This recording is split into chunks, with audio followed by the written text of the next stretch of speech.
Setiap nabi dan rasul yang ditunjuk oleh Allah Subhanahu wa Ta'ala memiliki peran yang penting di masyarakat. Mereka merupakan orang pilihan yang menyampaikan dakwah dan pesan dari Allah Subhanahu wa Ta'ala agar setiap manusia berada di jalan yang lurus. Meski memiliki tugas yang mulia, tetapi para nabi dan rasul ini tidak menghabiskan waktunya hanya untuk menyampaikan kalam Allah. Tiap-tiap mereka memiliki pekerjaan dan profesi masing-masing, sehingga tidak berpangku tangan dan menanti uluran bantuan dari orang lain. Dalam hadis riwayat Ahmad, disebutkan Rasulullah Shallallahu Alaihi Wasallam pernah ditanya tentang mata pencaharian yang paling baik.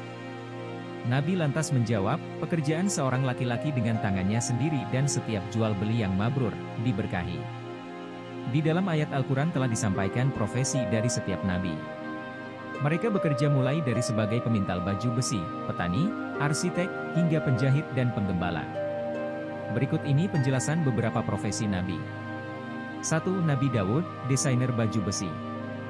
Dalam Quran Al-Anbiya ayat 80 dijelaskan perihal profesi Nabi Daud yaitu desainer baju besi. Dalam ayat tersebut dituliskan, dan kami ajarkan, pula, kepada Daud cara membuat baju besi untukmu, guna melindungi kamu dalam peperangan. Apakah kamu bersyukur kepada Allah? Profesi Nabi Daud ini sedikit banyak berhubungan dengan mukjizat yang diberikan Allah Subhanahu wa Ta'ala kepadanya, yaitu mampu melunakkan besi tanpa perlu dipanaskan. Berkat hal tersebut, ia dapat membuat baju perang dengan desain yang lebih nyaman untuk dipakai. Dalam buku karya Abdul Hamid Kisik yang berjudul Firi Habit Tafsir, disebutkan model desain baju perang karya Nabi Daud ini kemudian diwariskan kepada umat-umat setelahnya. Dengan demikian, ia memiliki jasa yang besar mengingat saat itu baju perang sangat dibutuhkan. 2. Nabi Yusuf, bendahara negara. Dalam Quran Surat Yusuf ayat 55 disebutkan, dia, Yusuf, berkata, jadikanlah aku bendaharawan negeri, Mesir, karena sesungguhnya aku adalah orang yang pandai menjaga dan berpengetahuan. Nabi Yusuf memiliki mukjizat mampu menafsirkan mimpi dan dipraktikkan kepada Raja Mesir, yang bermimpi melihat 7 ekor sapi.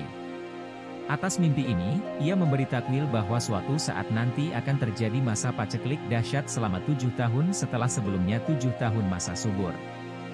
Dalam buku tafsir Al-Qurtubi, Imam Al-Qurtubi menyebut sebagai solusi Nabi Yusuf pun memberi saran agar masyarakat menanam di 7 tahun masa subur, sebagai bekal di 7 tahun masa paceklik setelahnya.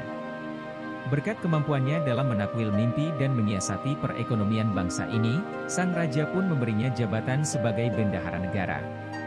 3. Nabi Nuh, arsitek.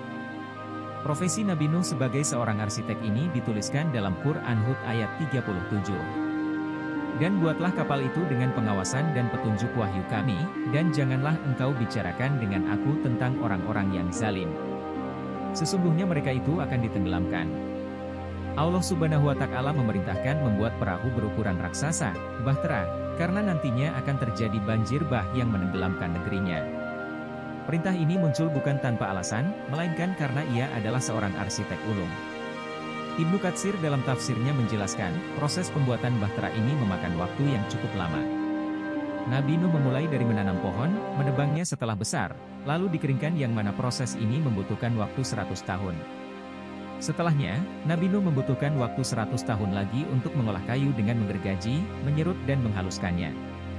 Setelah menghabiskan ratusan tahun, Nuh dan dibantu umatnya berhasil menciptakan bahtera yang kuat menerjang banjir bah mengerikan, serta mampu menyelamatkan seluruh umatnya yang taat, bahkan hewan-hewan.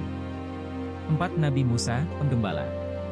Dalam Quran Surat Al-Qasas ayat 26 dijelaskan, dan salah seorang dari kedua perempuan itu berkata, wahai ayahku, jadikanlah dia sebagai pekerja pada kita.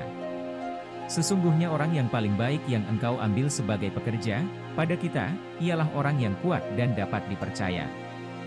Alkisah diceritakan ada satu keluarga yang terdiri dari seorang ayah yang sudah tua dan kedua putrinya.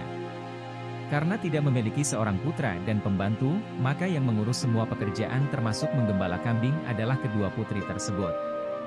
Mengetahui ada seorang pemuda kuat dan jujur bernama Musa, salah satu putri meminta kepada ayah agar menjadikannya sebagai pembantu, untuk menggembalakan kambing dan mengurus pekerjaan lainnya dengan upah yang layak. Dalam buku karya Ar-Razi yang berjudul Tafsir Al-Kabir, disebutkan ternyata sang ayah ini kagum melihat ketekunan dan kejujuran Musa. Akhirnya, ia pun mengangkatnya sebagai menantu. Selain hal-hal di atas, para nabi dan rasul memiliki profesi lain yang menjadi sumber mata pencahariannya. Dari kitab Al-Mustadrak karya Al-Hakim, disebutkan Ibnu Abbas berkata, "Mendekatlah kepadaku akan kuceritakan tentang para nabi yang terdapat dalam Al-Quran. Nabi Adam adalah seorang hamba yang jadi tukang tanam pohon. Nabi Nuh adalah seorang hamba tukang kayu, Nabi Idris adalah seorang hamba yang menjadi penjahit. Nabi Daud adalah seorang hamba yang jadi tukang tenun. Nabi Musa adalah seorang hamba yang jadi penggembala. Nabi Ibrahim adalah seorang hamba yang jadi petani. Nabi Soleh adalah seorang hamba yang jadi pedagang. Nabi Sulaiman adalah seorang hamba yang diberikan kerajaan. Nabi Isa adalah seorang hamba yang tidak menyediakan makanan apapun untuk besok. Nabi Muhammad adalah seorang hamba yang menggembala milik keluarganya."